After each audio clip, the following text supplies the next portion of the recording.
ini kasusnya sudah mencuat, ada embusan katanya ini settingan belaka nih Bang, karena Angel, mohon maaf ya Bang Olive dan TL ini satu circle nih Bang, ujung-ujungnya ini katanya cuma gimmick, mohon maaf, betul nggak sih Bang? Enggak betul.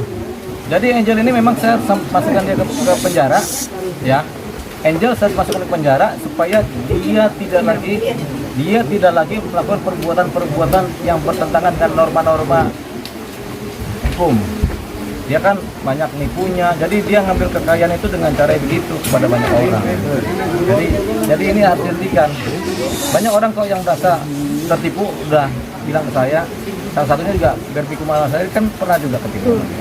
Jadi kemudian ada pencurian cincin tuh yang diduga dilakukan oleh Angel, itu juga sama juga. Cuman kan Angel merasa kuat karena dia pintar bicara, pintar mengaruhi media kan, dan dia merasa dia punya banyak penggemar yang banyak.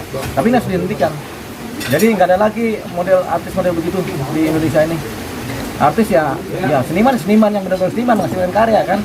Nggak kemudian muter-muter karena udah merasa artis kemudian bisa nipu-nipu orang, jangan, nggak ada lagi ya. Berarti sudah ada pemeriksaan belum terhadap Angel dari sini? Ya, kita kan sudah, tinggal minggu depan Angel dipanggil lah, atau nanti dipanggil saksi-saksi. Nah yang repot kalau yang saksi dipanggil, saksi kan banyak ini kan, para produser infotainment yang ada, TV-TV yang ada, yang disebut oleh Angel itu akan dipanggil, para direktur, para produser. Ikut terseret tuh Bang?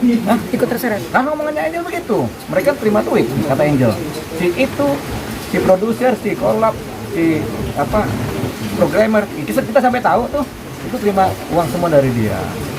Menurut dia, makanya ini harus dipanggil dulu, baru Angel dipanggil, atau Angel dulu dipanggil untuk mengkonfrontir keterangan dia dengan keterangan kami sebagai saksi dan fakta-fakta dokumen. Ini sudah dapat keterangan dari penyidik belum Bang? Apakah itu fix minggu depan? Ya, minggu depan. Bang, ini kan Angel selama ini terkenal licin ya Bang ya, walaupun dia sudah sering tersangkut sama kita nggak bakal licin dia, kasar-kasar aja. Kalau yang lain kan terkenal licin, yang bilang licin ini ya.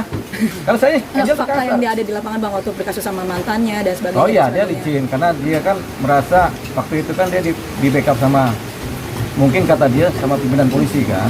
Ya, waktu itu. Dia lupa yang dilawan kita kan punya polisi juga. Bang, selain dia mencari simpati di sosial medianya ya, dia kan menggiring isu opini seolah-olah ini agama yang dimaini. Tapi ada juga orang yang berpendapat bahwa sudahlah Angel sudah tidak usah memecah belah antara si agama A dan B. Ya. Tidak semua memihak ke dia nih Bang. Ya, gimana komentarnya Bang? Ya begitulah. Kalau orang bodoh gampang terprovokasi. Tapi kalau orang pintar bisa mencerna, ya sudah.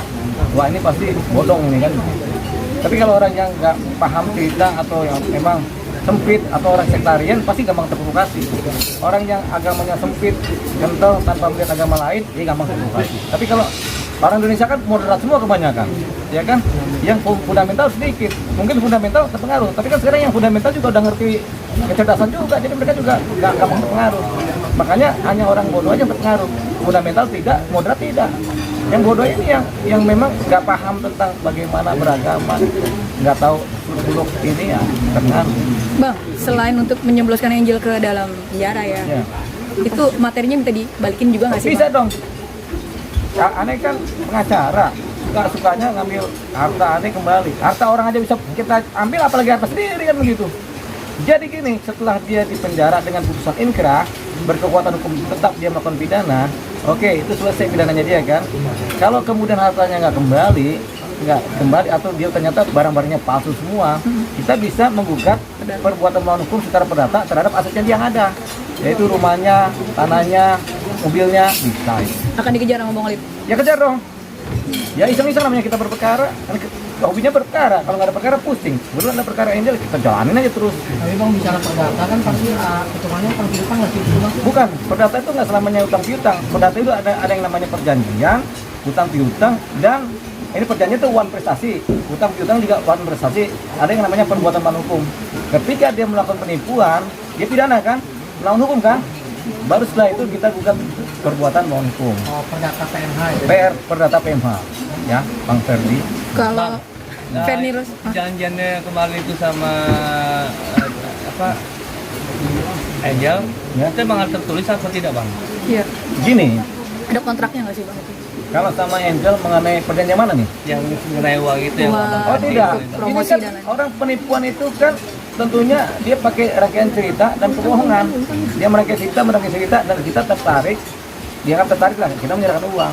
Sehingga kalau kita tanya perjanjian ke dia juga nggak pernah ada. Jangan bang, nggak usah pakai perjanjian. Kita yang penting saling percaya aja kan begitu. Tapi ada Tapi bukti Bang Oli lain, udah curiga. selain perjanjian bicara kan mesti ada rekaman kah atau bukti Iya, video. chat. Bukti chatting WA ada. Udah kita serahkan ke penyidik semua. Jadi bukti WA Berarti ada. hitam di atas putih nggak ada ya bang? Yang ada, tapi bukti rayuan dia untuk menyerahkan duit dan pembeli ini kan ada semua di WA. Bukti transfer juga abang ada? Hah? Bukti transfer ke Ada bukti transfer ada. Ada yang kita kasih dalam bentuk dolar, ada yang kita kasih dalam bentuk apa rupiah tapi transfer.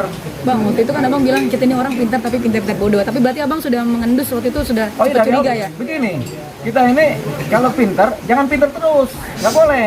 Kalau kita pintar terus bahaya. Kita harus jadi bodoh banget. Itu yang namanya kita merangkul semuanya. Jadi kalau ada orang mau nipu kita harus lebih bodoh dari dia supaya tipuannya jadi kan. Setelah itu kan kita pintar lagi, kita pukul lagi dia. Gitu. Jadi kalau hidup itu harus seperti kasino, sindrom, pintar-pintar bodoh, pintar-pintar di atas, bodoh juga sadar, nggak boleh pintar terus bahaya. Bang, terkait yang tas Hermes itu dia sebut sebagai fee-nya dia itu gimana? Itu di dalam dokumen WhatsApp-nya dia itu sebagai gimmick. Jadi nggak ada itu fee. Dia tulis, bang nanti kita bikin acara di Bali supaya beberapa info payment mau datang harus ada gimmick. Gimmick itu apa? Ya sudah pura-puraan, tapi harus ada tas supaya tertarik lah si info payment ini. Gimmicknya itu. Berarti bukan fee dia bang ya? Bukan, video ada lagi nanti 20 miliar ke depan. Tiap bulan 2 miliar, gitu kan ceritanya begitu. Oke, cukup untuk Oke. oh, iya.